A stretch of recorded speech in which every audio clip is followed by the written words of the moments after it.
अब हम लोग पढ़ने जा रहे हैं वेन डायग्राम। ये सेट थ्योरी का एक इम्पॉर्टेंट टॉपिक है। ये जॉन वेन जो इंग्लिश लॉजिशियन थे, उन्होंने कुछ सेट के बारे में कुछ रिलेशंस बताया और उन्हीं के नाम पे रखा गया वेन डायग्राम। अब वेन डायग्राम होता क्या है इसके बारे में थोड़ा देखिए, दो line. Venn diagram are the diagrams which represent the relationship between sets. Clear? Venn diagram are named after the English logician John Venn. In Venn diagram, universal set is represented usually by rectangle and its subset by circles.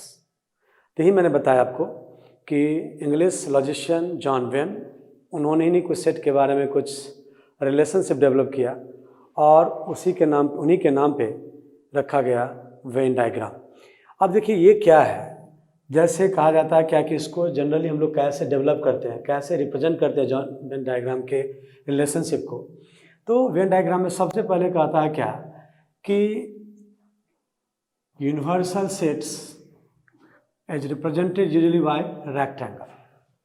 As for example, अगर मैं कोई universal set लेता हूँ, उसको rectangle के अंदर represent करते हैं। ठीक है, ये आपका यूनिवर्सल सेट है। आप यहाँ भी लिख सकते हैं, इसके अंदर भी लिख सकते हैं यू का मतलब यूनिवर्सल सेट। अब जितने भी सबसेट होगा एंड इट्स सबसेट, जितने भी इसका सबसेट होगा किससे जनरली हम लोग सर्कल से रिप्रेजेंट करते हैं। जैसे मान लीजिए नेचुरल नंबर है, सपोज करो नेचुरल नंबर है। Natural number is a subset of क्या, होल नंबर। तब अब क्या होगा, ये होल नंबर के अंदर आ जाएगा। नेचुरल नंबर आपका होल नंबर का एक पार्ट है, तो natural number is the subset of क्या, होल नंबर। अब होल नंबर भी रियल नंबर का एक पार्ट है। आप यहाँ रियल नंबर लिख सकते हैं, इंटीजर लिख सकते हैं। मान लीजिए इंटीजर अगर लिखते हैं तो इंटीजर के एक पार्ट है। तो इसका मतलब क्या हो गया, natural number is the subset of whole number और whole number is subset of integer, और इंटीजर इज सबसेट ऑफ क्या, यूनिवर्सल सेट। यानी यूनिवर्सल सेट, मैंने पिछले टॉपिक में वही बताया था यूनिवर्सल सेट क्या है, तो आप अच्छा से जानते हैं इस बात को। तो यूनिवर्सल सेट का ये सब पार्ट है, सब सेट है। तो कहा जाता है यूनिवर्सल सेट को रेक्टेंगल के द्वारा हम लोग रिप्रेजेंट करते हैं और जितने भी सबसेट है सर्कल के द्वारा हम लोग रिप्रेजेंट करते हैं। एक दूसरा एग्जाम्पल लेते हैं। मान लीजिए कोई ए सेट है, 1 3 5 मैंने लिया, 1 3 5। अब अगर मैं दूसरा एग्जाम्पल ले रहा हूँ बी, मान लीजिए आपका है 0 3 5 6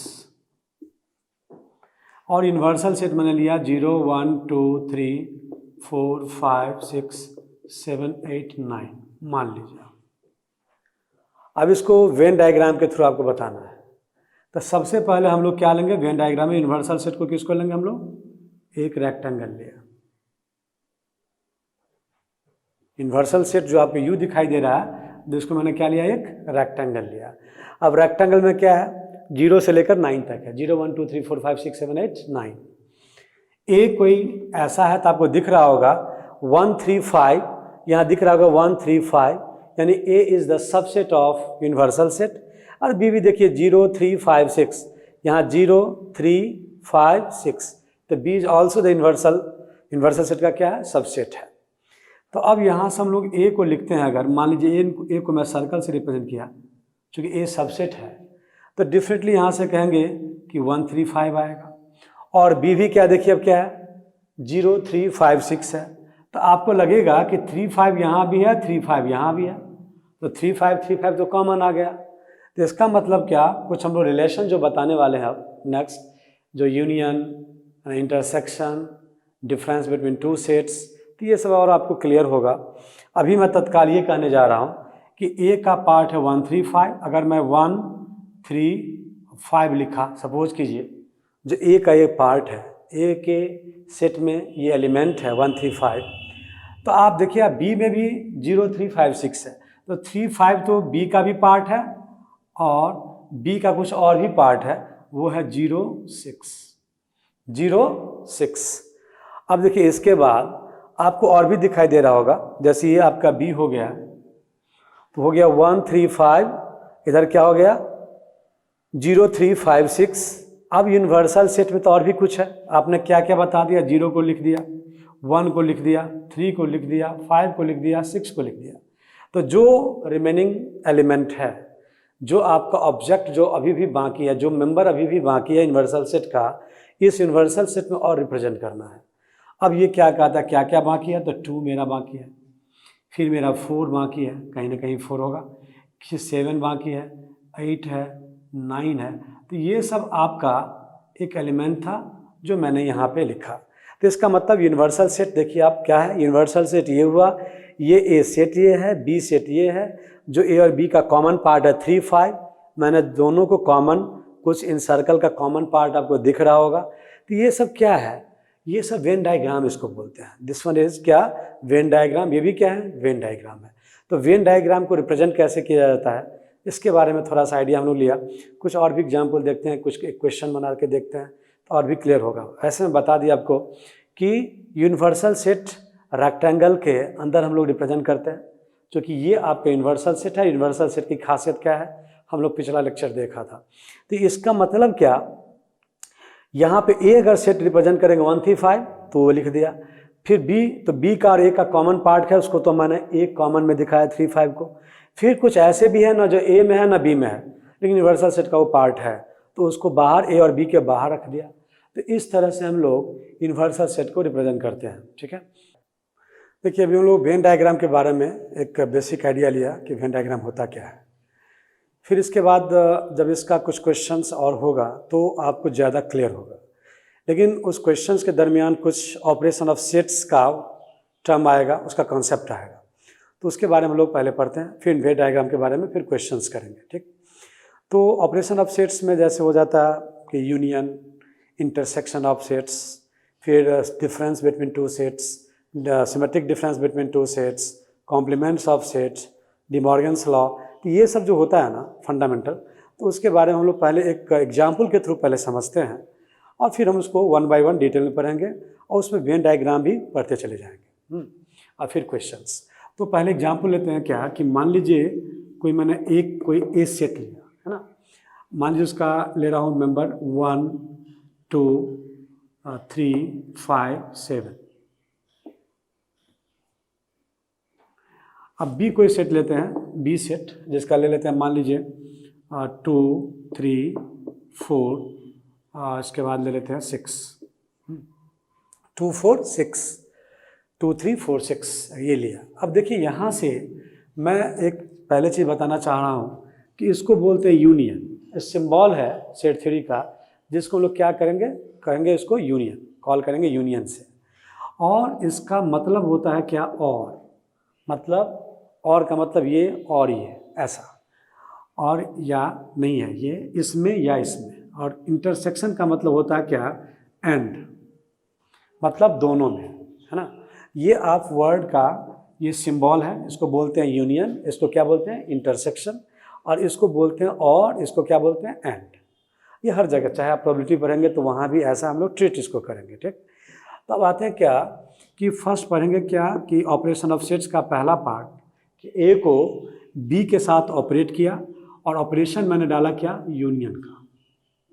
अब इसका मतलब क्या होगा, ए यूनियन बी का मतलब क्या होगा, आपको ए पता है, बी पता है, फिर ए यूनियन बी कैसे आप निकालेंगे। तो ये बोलता है क्या कि ए यूनियन बी का मतलब ऐसा एलिमेंट जो ए में हो या बी में हो या फिर दोनों में हो, और है इसका मतलब क्या, ए में हो और बी में हो या बोथ, यानी दोनों में हो। तो इसका मतलब क्या हो जाएगा, देखिए तो पहले हम लिख देते हैं 1 2 3 5 7। फिर यहाँ देखिए तो क्या है, 2 लिख चुके हैं, 3 लिख चुके हैं, 4 नहीं लिखे तो यहाँ 4 लिखेंगे, फिर यहाँ देखिए 6 नहीं लिखे तो 6 लिखेंगे। तो ये हो गया क्या कि ए यूनियन बी, मतलब ए में या बी में या दोनों में।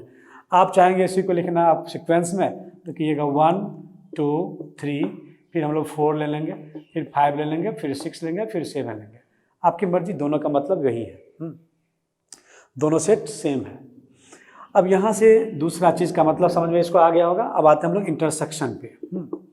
ए, अब फिर हम ऑपरेशन दे रहे हैं किसका, बी के बीच में दे रहे हैं इंटरसेक्शन।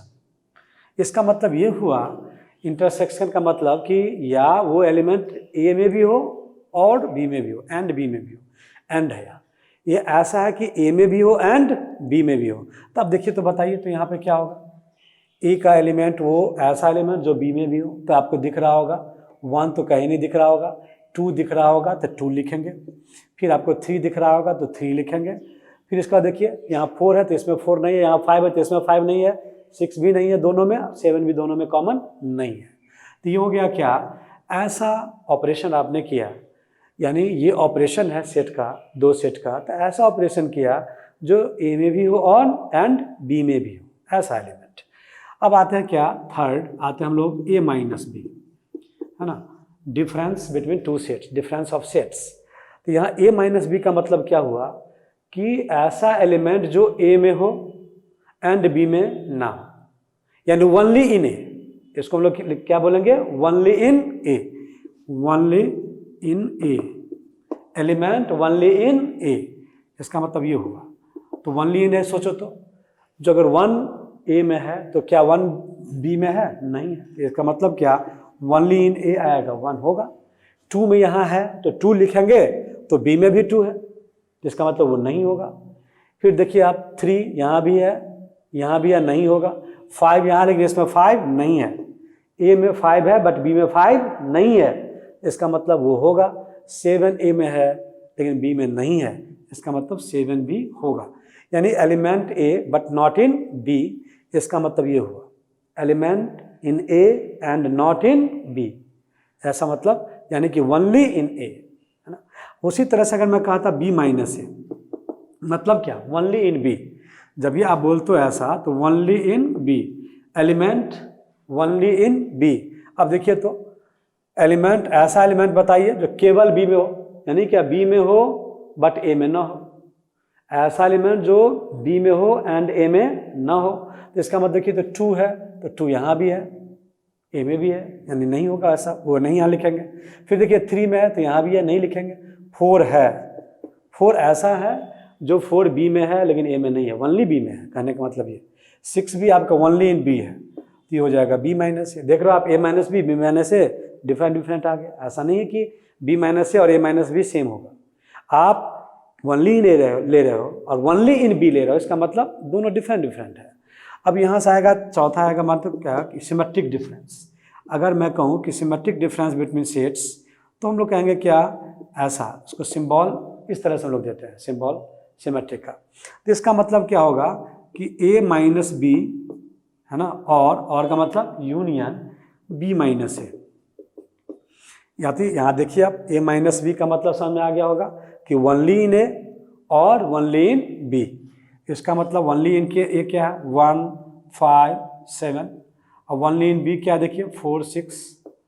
तो आप इसको क्या लिखेंगे, दिस वन, यूनियन लगा दिया, इसका मतलब क्या, और आ गया। तो ऐसा सेट जो एलिमेंट ये भी हो और ये भी हो, मतलब क्या, 1 5 7 4 6। या तो ये लिखिए, या इसी को आप अगर सीक्वेंस में लिखेंगे आप, तो क्या लिखेंगे कि 1 4 5 6 7। तो ये जो आपका हो गया, इसको बोलते हैं सिमेट्रिक डिफरेंस ऑफ सेट्स। अब यहाँ देखिए नेक्स्ट एक और मैं जो पढ़ने जा रहा हूँ, कॉम्प्लीमेंट ऑफ सेट। अगर मान लीजिए आपका अगर ऐसा कहीं लिख दिया, या इसको ऐसा कहा ए पावर सी, या ऐसा कहा, सबका मतलब होता है कॉम्प्लीमेंट। लेकिन सिंबल हम लोग 1 बाय 1 वो सब देखेंगे। मेरा मतलब कि कॉम्प्लीमेंट ऑफ सेट होता क्या है। तो यहाँ पे सबसे पहले आपको यूनिवर्सल सेट होना चाहिए। तो यूनिवर्सल सेट का मान लीजिए आप 0 से लेकर 0 1 2 3, मैं लिख दिया 0 1 2 3 4 5 6 7 8 9, मान लो लिख दिया, ये यूनिवर्सल सेट है। और ए मैंने ले लिया कोई सेट 2 3 5 7 मान लीजिए। तो कहा था कि ए डैश क्या होगा, कॉम्प्लीमेंट ऑफ सेट ए क्या होगा। तो कहा था कि ऐसा सेट, कॉम्प्लीमेंट ऑफ सेट का मतलब कि ऐसा एलिमेंट, ऐसा सेट जो यू में हो और ए में ना हो, यू में हो और ए में ना हो। यानी अगर डिफरेंस तुमको लिखना आ गया तो आप इसको कहिएगा U minus A, element in U and not in A. तो ए में जो सब है उसको हटा दीजिए, यू माइनस ए। तो इसका मतलब क्या, देखिए तो क्या होगा, 2 3 5 7 को हटाओ तो यहाँ से क्या आएगा 0, फिर क्या आएगा 1, फिर क्या आएगा 2 3 तो होगा, यहाँ भी है नहीं होगा, फिर 4 5 यहाँ भी है यहाँ भी नहीं होगा, फिर क्या 6, फिर 7 है, फिर क्या 8 9। अब यहाँ से देखिए u माइनस ए कहिए या a डैश कहिए, a पावर c कहिए, a बार कहो, सबका मीनिंग वही है कि कॉम्प्लीमेंट ऑफ ए, इसको बोलते हैं कॉम्प्लीमेंट ऑफ ए। मतलब क्या a और a डैश अगर ये कहें सिमेट्रिक डिफरेंस अगर लगा दें तो a एंड a डैश का मतलब क्या हो गया यूनियन सेट, है ना। तो यहाँ से हम लोग देखा कॉम्प्लीमेंट ऑफ सेट का मतलब ऐसा एलिमेंट जो केवल u में हो, है ना, या ये कहें कि u में हो एंड जो a में एलिमेंट है उसको हम लोग क्या करेंगे एक्सक्लूड कर देंगे, तो उसको बोलते हैं हम लोग कॉम्प्लीमेंट ऑफ a। ये था आपका एक आइडिया था ये ऑपरेशन ऑफ सेट्स के बारे में। इसको हम लोग 1 बाय 1 डिटेल में पढ़ने जा रहे हैं, उसको ध्यान से देखिए, उसको ध्यान से सुनोगे तो और भी मजा आएगा। अब वेन डायग्राम को थोड़ा और भी क्लियर करते हैं। तो पहले हम लोग जानते हैं कि ऑपरेशन ऑफ सेट्स, तो ऑपरेशन ऑफ सेट्स का पहला पार्ट हम लोग क्या पढ़ रहे हैं अभी, यूनियन ऑफ सेट्स। अब ये यूनियन ऑफ सेट क्या होता है ये थोड़ा जानो, लेकिन इससे ज़्यादा क्लियर जब होगा अब हम लोग जब कुछ एग्जाम्पल सब करेंगे। तो the union of two sets, दो सेट का यूनियन क्या है, तो the union of two sets A and B is the set of which consist of all those elements which are either in A or in B or both, या इसी को कहते हैं including those which are in both। अब देखिए इसको कैसे लिख सकते हैं हम लोग, अगर हम लोग सेट बिल्डर फॉर्म की बात करें तो क्या लिखेंगे कि that is A union B, A और B का जो दो सेट होगा यूनियन वो क्या होगा, तो बोलता है कि X where X such that X belongs to A और मतलब या अथवा, है ना, तो और X belongs to B, या A में हो या फिर B में हो या फिर दोनों में हो। तो यहाँ से देखिए एग्जाम्पल के थ्रू अगर मैं कहूँ सबसे पहले कि A को मैंने लिया मान लीजिए 1 3 5 और B को लिया 2 4 6, B को क्या लिया 2 4 6। अब यहाँ से A यूनियन B करोगे आप तो क्या कहोगे, द एलिमेंट किस में, या तो A में होना चाहिए या तो B में होना चाहिए या तो दोनों में होना चाहिए। तो यानी तो अब क्या लिखोगे 1 3 5 फिर 2 4 6, तब यहाँ से कहोगे कि किसी भी एलिमेंट का रिपीटेशन नहीं है। अब गुड, ये सही है। या इसी को लिखेगा सीक्वेंस में कि A यूनियन B को 1 2 3 4 5 6, तो दोनों का मीनिंग सेम है, दोनों इक्वल सेट है। अगर मैं दूसरा एग्जाम्पल लूँ, एग्जाम्पल नंबर 1, एग्जाम्पल नंबर 2 अगर आपको ऐसा लूँ कि A मान लीजिए 1 2 3 है और B को लिया मान लीजिए 2 3 4 5 लिया। अब यहाँ से कहोगे A यूनियन B मेरा क्या होगा, तब कहिएगा यहाँ से क्या 1 2 3 लिखेंगे यहाँ से, फिर लिखिएगा 2 3 4 5 तो 2 3 4 5।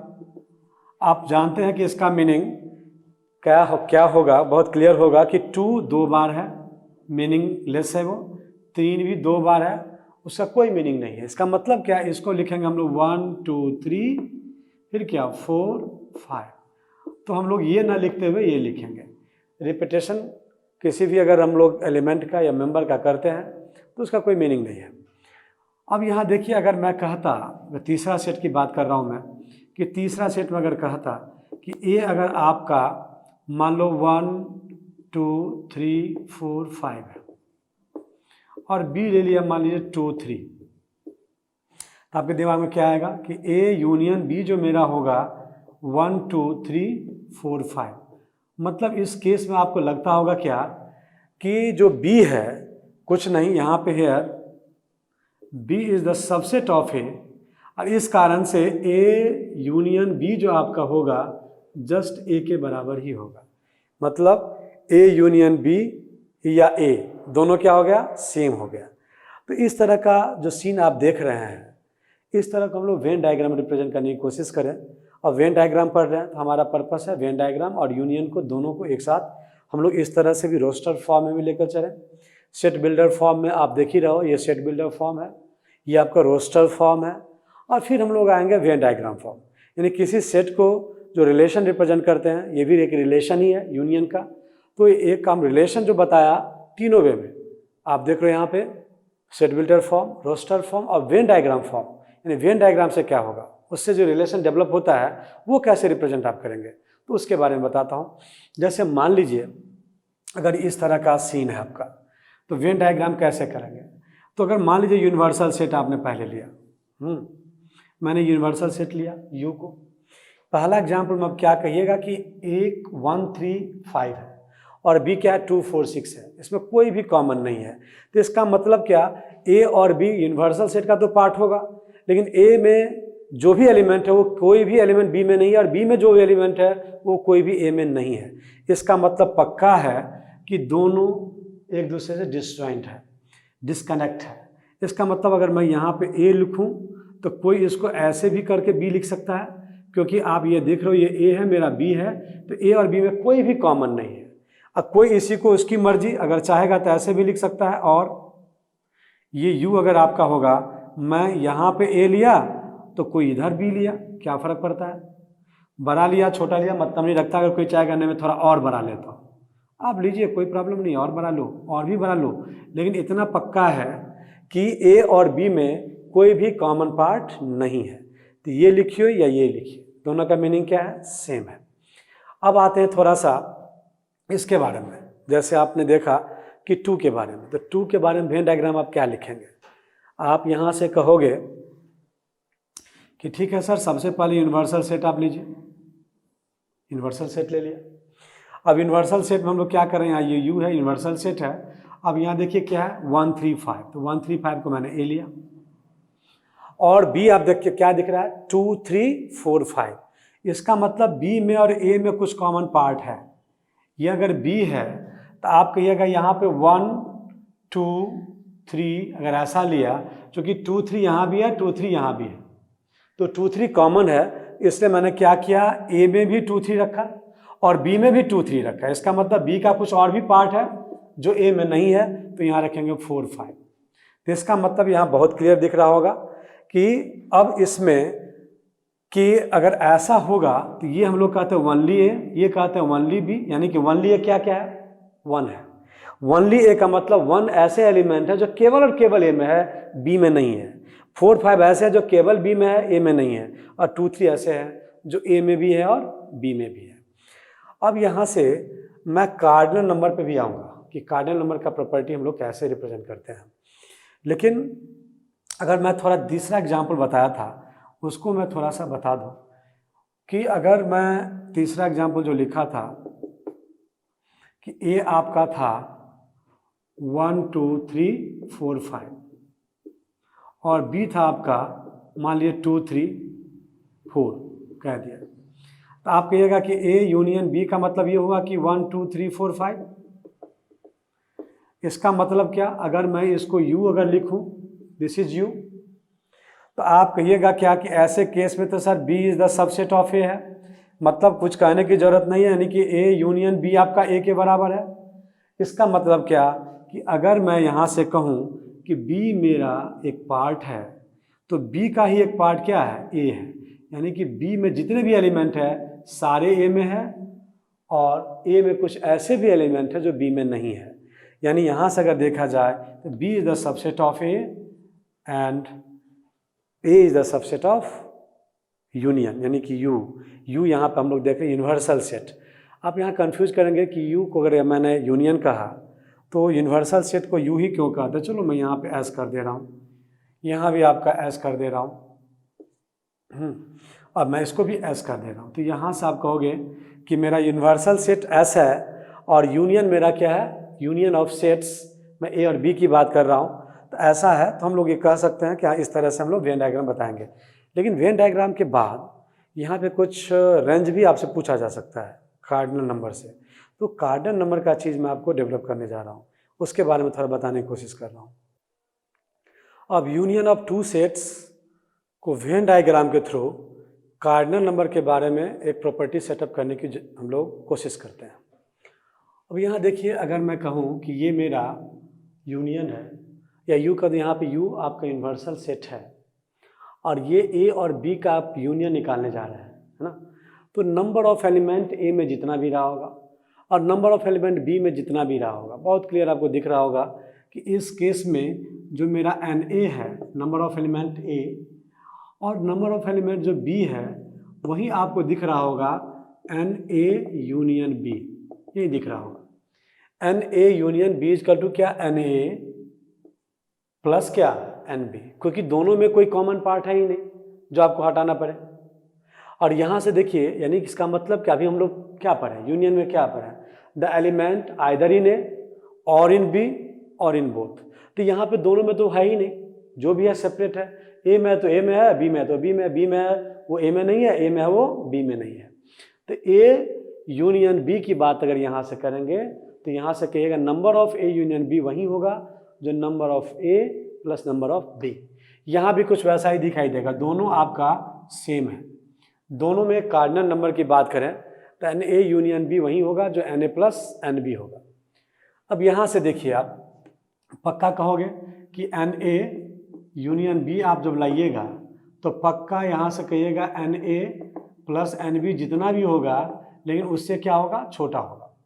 N A union B n A plus N B से क्या होगा, छोटा होगा। क्यों? क्योंकि इसमें कुछ ऐसे भी पार्ट हैं जो ए में भी है और बी में भी है, ए और बी का कॉमन पार्ट है। तो डेफिनेटली ये क्या होगा मैं आगे की बात करूँगा, लेकिन इतना पक्का है कि N A plus N B के बराबर नहीं होगा, क्योंकि कुछ ऐसे ही part N A plus N B करने लगिएगा तो वहाँ से कुछ ना कुछ एलिमेंट क्या होगा जो बी और ए दोनों में है, वो आप 2 बार काउंट करोगे और 2 बार काउंट होगा नहीं, 2 बार रिपीटेशन होगा नहीं, तो अपने आप वो कम हो जाएगा। चलिए इसकी बात करते हैं। तो आप कहिएगा बी और ए में बड़ा कौन सा सेट है, ए है। यहाँ तो बहुत क्लियर है कि B is the subset of A. तो जो ही यहाँ पर अगर कहेंगे कि एन ए यूनियन बी, तब कुछ नहीं कहिएगा, जो एन ए है वही मेरा एन ए यूनियन बी होगा। अगर यहाँ की बात करें इस वेन डायग्राम में, तो आप कहिएगा क्या कि A is the subset of B. इसका मतलब क्या कि यहाँ से कुछ कहने की ज़रूरत नहीं है कि अगर आपको दिखाई दे रहा होगा कि ए यूनियन बी जो मेरा होगा वो किसके बराबर होगा, बी के इक्वल होगा, यानी कि N A union B is equal to n B. तो यानी यहाँ से हम लोग देख रहे हैं क्या कि ओवरऑल आपको क्या दिखाई दे रहा है कि मेरा सबसे जो कम होगा, मिनिमम होगा वेन डायग्राम के थ्रू। तो ए यूनियन, यानी यहाँ से हम लोग देखते हैं यूनिवर्सल सेट है, ये ए और बी आप देख रहे हो कि B is the subset of A है, तो यहाँ बड़ा है ए, यानी आउटपुट यही आपका ए यूनियन बी का वही दिखाई देगा जो ए का होगा, और यहाँ पे number of A union B वही होगा जो बी का होगा। तो ए और बी में जो बड़ा होगा मिनिमम उतना होगा, और मैक्सिमम क्या होगा, देखिए ये मिनिमम है, फिर दोनों के बीच में है, और फिर क्या ये मैक्सिमम है। इसका मतलब क्या, यहाँ से हम लोग क्या देख रहे हैं कार्डिनल नंबर का प्रॉपर्टी कि that is n A union B, पक्का यहाँ पे कहेंगे कि ग्रेटर देन या तो इक्वल टू होगा क्या, मैक्स ऑफ क्या, n A comma n B. मतलब एन ए और एन बी में जो बड़ा होगा वो कम से कम होगा मेरा, उसके मिनिमम होगा। और एंड यहाँ से कहिएगा n A union B less than equal to, देखिए यहाँ से क्या आ गया, n A plus N B, या तो इक्वल इसके बराबर होगा, या ऐसे भी पार्ट आपको दिखाई दे रहा है ये कि N A union B n A plus N B से क्या है, छोटा है। तो यानी हम लोग दोनों का अगर देखें तो कंबाइनली क्या कह सकते हैं, क्या ये इनइक्वालिटी होगा।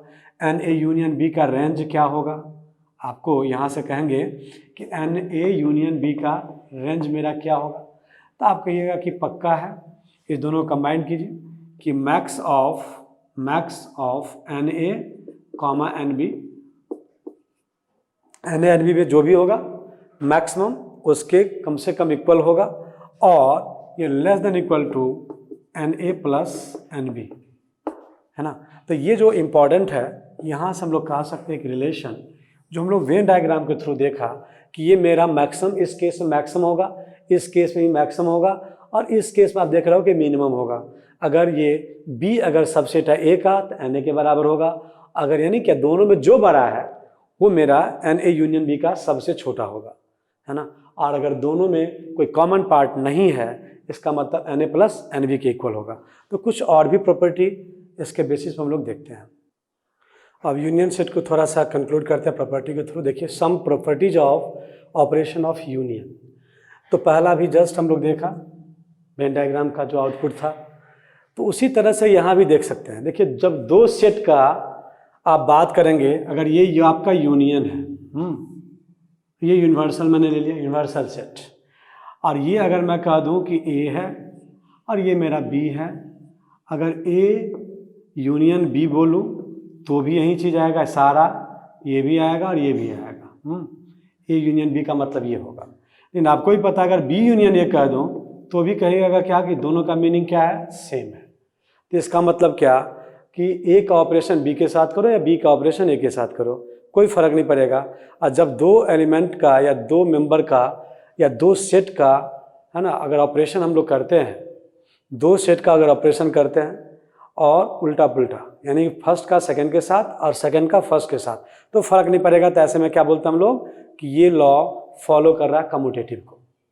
तो यहाँ देख रहे हैं हम लोग A union B equal to B union A, तो वहीं लिखा गया है यहाँ पे, इसका मतलब फॉलोज कम्यूटेटिव। लेकिन जब तीन का करोगे, अगर सपोज करो A union B union C करोगे, आपके यूनिवर्सल सेट है, मैं ए ले लिया, कोई बी लिया यहाँ, अगर कोई सी ले लिया, आपके ये ए है, ये मेरे को बी है, ये मेरे को सी है, तो आपकी मर्जी ए यूनियन कोई पहले बी करोगे और फिर उसके बाद रिजल्टेंट आएगा उसका सी का साथ करोगे, या फिर बी और सी को पहले करोगे बाद में सी को ए को करोगे, कोई फर्क नहीं पड़ेगा। तो यहाँ सब लोग कहते हैं क्या कि आप सबसे पहले ए यूनियन बी लिखिए, उसका कॉमन लीजिए, यूनियन लीजिए, और देन रिजल्टेंट का यूनियन क्या लीजिए, सी के साथ, या बी का सी के साथ यूनियन लीजिए, देन ए का लीजिए, कोई फर्क नहीं पड़ेगा, आउटपुट आपका क्या देगा, सेम देगा। इस आधार से कहते हैं क्या कि फॉलोज एसोसिएटिव। एसोसिएटिव तीन के लिए होता है, जैसे फर्स्ट टू का किया और इधर लास्ट टू का किया, और फर्स्ट टू का फिर लास्ट के साथ और लास्ट टू के साथ फर्स्ट के साथ। अगर थ्री का ऑपरेशन अगर इस तरह से फॉलो करे कि A union B then union C is equal to B union C then union A, दोनों इक्वल होगा, तो फॉलोज एसोसिएटिव लॉ। तीसरा ही बात करेंगे ए यूनियन ए। क्लियर है कि अगर मैं वेन डायग्राम से भी देखूं, अगर मैं यहाँ पे ए ले लिया, यूनियन ए मैंने ले लिया, ये यूनिवर्सल सेट है, मैंने ए लिया, तो ए के साथ ए का ही ऑपरेट करोगे तो क्या होगा, यही मिलेगा। सिंपल सी बात है, अगर ए आपको 1 2 3 है और ए आपका ए यूनियन ए लोगे तो 1 2 3 यहाँ से क्या करोगे, 1 2 3 यूनियन 1 2 3, तो दोनों का पार्ट आप देख रहे हो, या तो ए में और या तो ए में, यानी दोनों का कॉमन पार्ट क्या दिख रहा है, 1 2 3। तो यही लिखा आपको, या तो वेन डायग्राम से देखिए या एलिमेंट से देखिए, किसी भी चीज़ से देखिएगा तो ए यूनियन ए हमेशा क्या देगा, ए के बराबर। और इसको थोड़ा हम लोग कॉलिंग करते हैं, क्या नाम जानते हैं, क्या आइडेम्पोर्टेंट लॉ। आइडेम्पोर्टेंट लॉ के नाम से भी ये जाना जाता है। नेक्स्ट देखिए, अब ये यूनिवर्सल सेट है, तो यूनिवर्सल सेट के साथ किसी सेट का यूनियन करोगे तो क्या देगा, यूनिवर्सल ही देगा। तो लॉ ऑफ यूज को बोला जाता है, लॉ ऑफ यूनिवर्स, और ये आइडेंटिटी लॉ से भी जाना जाता है। और ए यूनियन फाई, अगर फाई हो, नल सेट हो और ए के साथ लोगे तो यहाँ जो है वही ना दिखाई देगा, ए के साथ जितने भी एलिमेंट है, फाई में तो कोई एलिमेंट है ही नहीं। हम लोग जानते हैं यूनियन का मतलब या तो ए, या तो इस सेट में, या तो दोनों में, तो इसमें कोई एलिमेंट है ही नहीं। इसका मतलब A union phi equal to A, और इस दोनों को हम लोग जानते हैं क्या, किस नाम से, आइडेंटिटी लॉ के नाम से।